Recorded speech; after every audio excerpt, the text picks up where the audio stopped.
The number flashed across trading desks, 2.35%. A collective gasp echoed through the room. That was the yield on the latest U.S. Treasury auction, a $25 billion offering meant to fund the nation's needs and obligations. But this wasn't a success.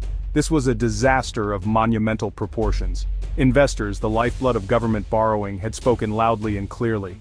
They demanded a massive risk premium, a glaring sign of no confidence in the current economic climate. The U.S. debt market, the bedrock of the global financial system, was teetering on the edge.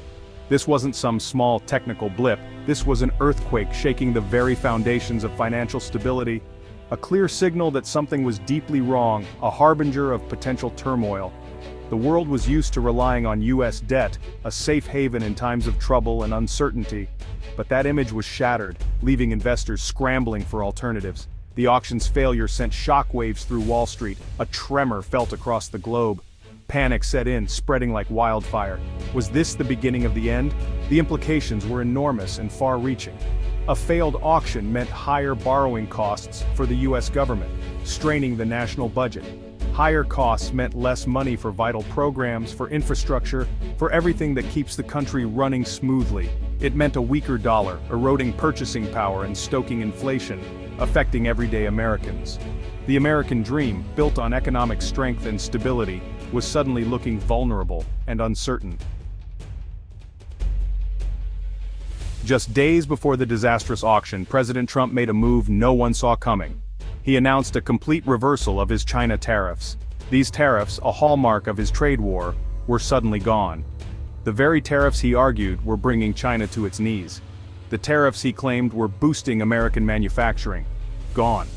The business community, initially supportive of the tariffs, was blindsided. The tariffs had become deeply embedded in supply chains and pricing strategies. This sudden reversal threw everything into chaos. CEOs scrambled, unsure of what to do next. Uncertainty, the enemy of investment, gripped the markets. The timing couldn't have been worse. The global economy, already fragile, was now facing a trade policy whiplash. Investors seeking stability above all else were spooked.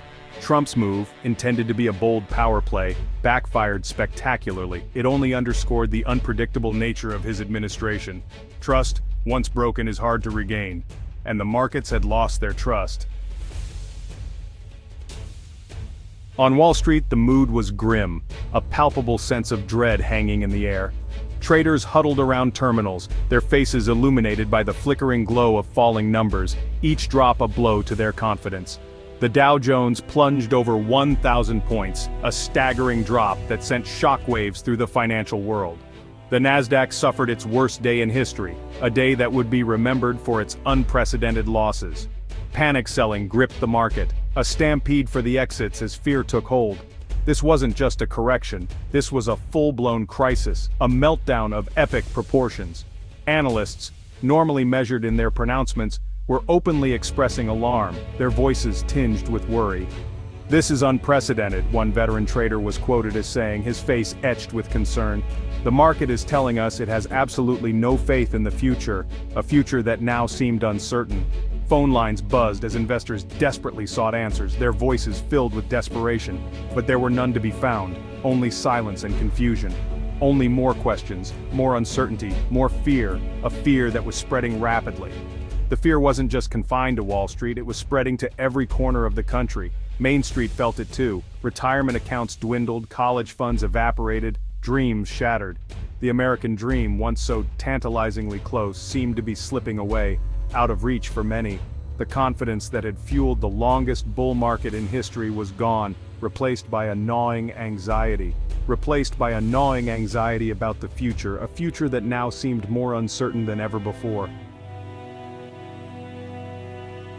Section 4. The fallout begins. A deeper look at the potential damage. The failure of the $25 billion auction and the shock of Trump's tariff reversal were merely the opening salvos in what promised to be a long and painful economic battle. The initial tremors were felt across the financial world, sending shockwaves through markets and boardrooms alike. The immediate fallout was bad enough: plummeting stock prices, a weakening dollar, and soaring interest rates. Investors scrambled to make sense of the chaos, while ordinary citizens watched their savings dwindle. But the long-term consequences could be far more devastating. The economic landscape was shifting, and not for the better. The most immediate concern was the rising cost of borrowing. As interest rates climbed, the cost of loans for businesses and individuals alike began to skyrocket. With investors demanding higher yields on U.S. debt, the government would be forced to pay more to finance its operations. This would strain the national budget, leading to difficult choices. This meant less money available for essential services, infrastructure projects, and even national defense. The ripple effects would be felt in every corner of the country. The consequences for the average American were stark: higher taxes, fewer jobs, and a lower standard of living. Families would struggle to make ends meet as the cost of living continued to rise. The uncertainty surrounding trade policy only exacerbated the situation. Businesses were left in a state of limbo, unsure of how to plan for the future. Businesses, already reeling from the sudden tariff reversal, were now left to navigate a treacherous economic landscape. The lack of clear direction made it difficult to make informed decisions. Investment dried up, hiring slowed, and the economy began to sputter. The once vibrant job market became a shadow of its former self. The specter of recession loomed large. The nation braced itself for what could be a prolonged period of economic hardship, with no clear end in sight. Section 5. Experts speak out, deciphering the future. As the dust settled on the initial shock, economists and market analysts struggled to make sense of the unfolding crisis. Opinions varied, but a consensus began to emerge. The U.S. economy was in uncharted territory. The combination of reckless trade policy and fiscal irresponsibility has created a perfect storm, warned Nobel laureate economist Paul Krugman. We are now facing the very real prospect of a prolonged period of economic stagnation, if not outright decline. Other experts pointed to the loss of confidence in the U.S. government as a key factor. Investors are no longer willing to lend to the U.S. at any price, noted Mohamed El-Arian, renowned economist and author. They see a government that is erratic, unpredictable, and seemingly incapable of managing its own finances. Section 6. A nervous market awaits. What's next for investors? In the wake of the auction debacle and the tariff U-turn, investors were left wondering, what's next? The markets, once a beacon of optimism, were now gripped by fear and uncertainty. The traditional safe havens like gold and U.S. Treasuries seemed to offer little protection in this new and volatile environment. Some analysts urged caution, advising investors to stay on the sidelines until the dust settled. "This is not the time to be a hero," cautioned one market strategist. "The risks are simply too great." Others, however, saw opportunity amidst the chaos. "The market is oversold," argued one hedge fund manager. "This is a chance to buy quality assets at bargain prices." Yet even the most seasoned investors acknowledged that the road ahead would be bumpy. Section 7. The China Syndrome, a long shadow over the U.S. economy. Looming over this entire crisis was the long shadow of China. Trump's trade war, far from bringing China to its knees, had only served to strengthen its resolve. While the U.S. economy teetered, China's continued to grow, albeit at a slower pace. More importantly, China had used the trade war to its advantage, forging new alliances and expanding its influence on the global stage.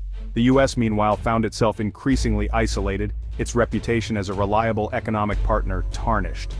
The failed auction and the tariff reversal were not just about economics, they were about a fundamental shift in the global balance of power, a shift that had been building for years and was now impossible to ignore.